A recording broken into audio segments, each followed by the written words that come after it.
go to storyboard pencil, and then you open the advanced the settings to draw.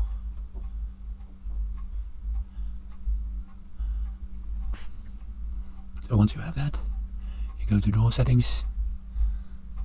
So first you go to general, you select the new 2D animation, then you go to draw and you say set up StoryPencil system. Now then he opens a setup for a storyboard. So the first scene is here, you see here, and a kind of video editing screen at the same time. And you can say edit or new or render in that case, but you can say edit, and then what you once you say that, you enter the scene, and every time it produces a new scene. So edit, yeah, and then you can draw something. And in this first screen, it's a title screen. Say, just make some adjustments on the thickness of a line and everything. So this is just a kind of fun little story, just to illustrate it. It's very badly drawn. I'm not an illustrator or something, or a cartoonist in any case. So it's just for a really rough sketch of a storyboard. Yeah.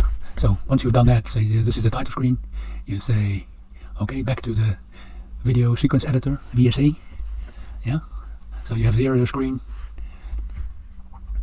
Now then you say new screen, new scene, and then you give it a name. For instance, say new car.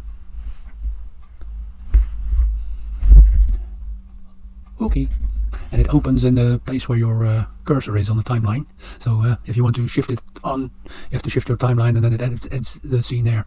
So okay, so you play it, and then it goes over to the next scene. So what it actually does is makes a total setup, so you can start immediately on a storyboard, but also a video, and make it a kind of a video editing system at the same time. So now you say new car. Okay, well, I'll do. Say new. And the only trouble is I haven't found an adjustment for that still, but it changes the setting for the new scene into another setting for your pen. So it goes back to the default setting, I think, pencil. So you must adjust it every time, but I think you can make it default or something. Now what you can do is you present the screen, and then you go over to object mode, and then you select it, and you go back to the end of the screen.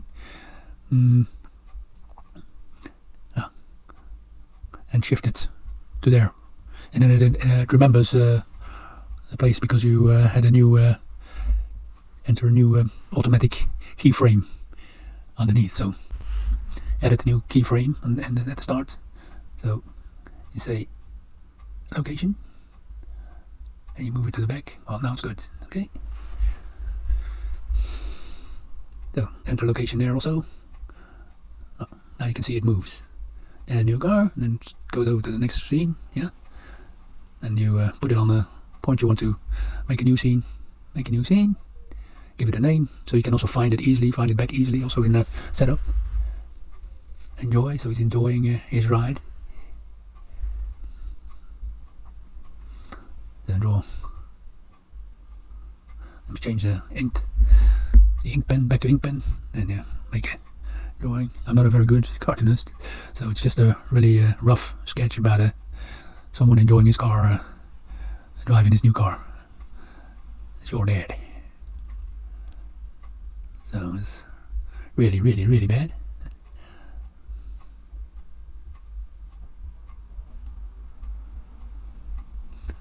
Steering wheel, the other hand, the other arm. Yeah.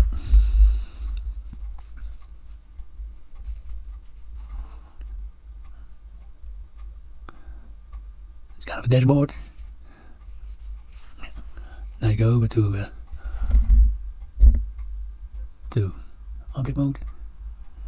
Yeah. And the beginning is the location here, and then you go to the end of the frame or end of the scene, the end frame of the scene, and then you move the whole object to where you want it and where it's moving to. Let's say location, another keyframe, just another keyframe, or normally it will edit down below. You got to activate it, automatic keyframe, adding keyframe automatically. Then go to the next scene. Dad is enjoying. And now you can call it the next scene where you must go.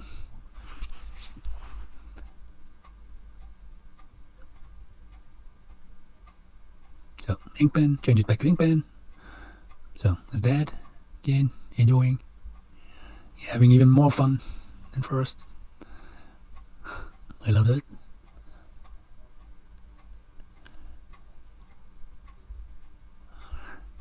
Yeah, admitted it's really bad. Huh? But yeah, it's just for educational purposes now. Not anything artsy or fancy about it. Now you go to the next frame you want to change, and then you make a next drawing. So it onion peels the other one, the previous drawing. Now he's facing the camera, he's having even more fun. So not looking out of the window in front. So he really has got a lot of fun, having a lot of fun. Little hairpiece. Huh? Oh, he loves it. He really loves it.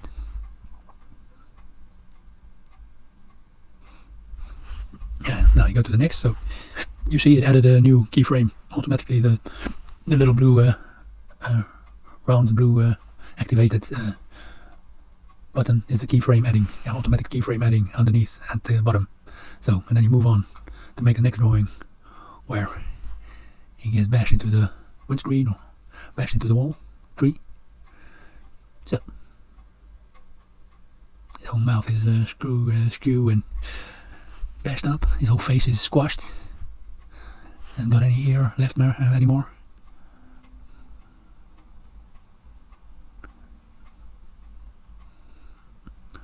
And teeth jumping out.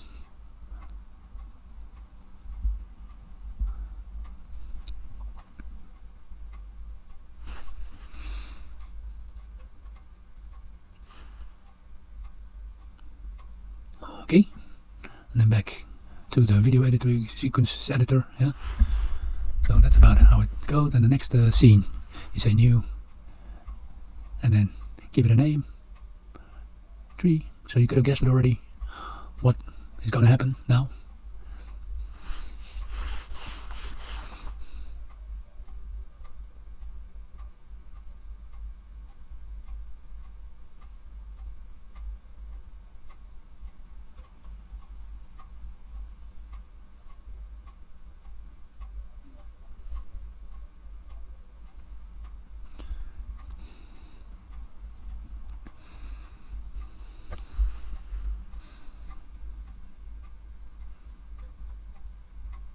Well, that's just one drawing, but you can also import an image or another sequence or another video sequence as a new scene actually. So it doesn't always have to be only grease pencil. The grease pencil is just part of it to do 2D animation, but you can also import another 2D animation just by adding the top of the sequence. Just edit it, so it's also just a normal video sequence, so sequencer, but it's all put together in one, so you can very easily change between two scenes and draw it and finish it.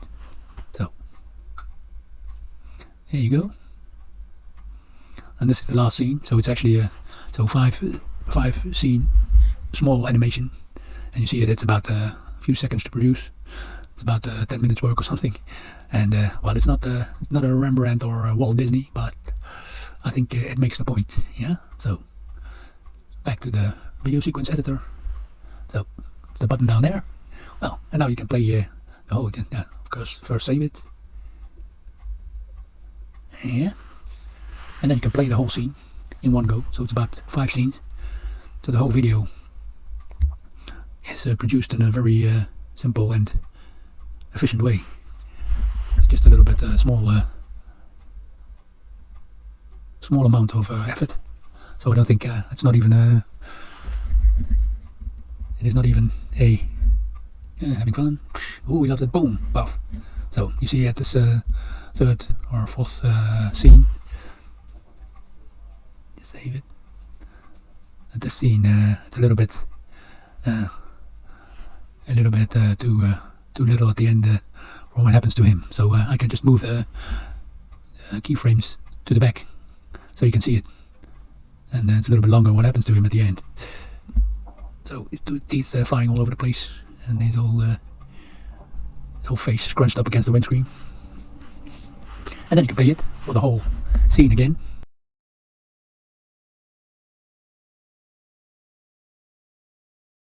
And then of course you can go to edit, and you can edit your scene also in a 3D environment, and add stuff at the back also, or something in 3D, make it a 3D something at the background or something. You can make a 3D scene out of it, and then so you can edit that one.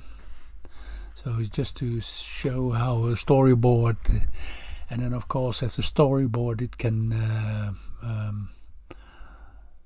be a template for your real video, and then you edit say 3D models of the face of this guy, and then maybe a text in 3D with a exploding text or something,